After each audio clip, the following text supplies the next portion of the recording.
Tämä valokuva on otettu Lahdessa, Liipolassa, jossain tommosessa säälittävässä lähiömetsässä.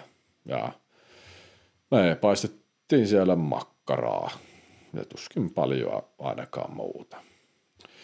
Ja tämä valokuva on otettu käyttäen 1/400 sekuntin pituista valotusaikaa, joka taisi olla vähän liian pitkä.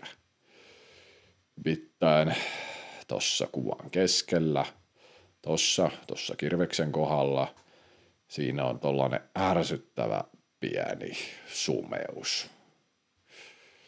Ja se toki johtuu siitä, että taustalla näkyvä ulkoilmamies, kuten muutkin lajinsa edustajat, on sekä äärimmäisen vahva että nopea.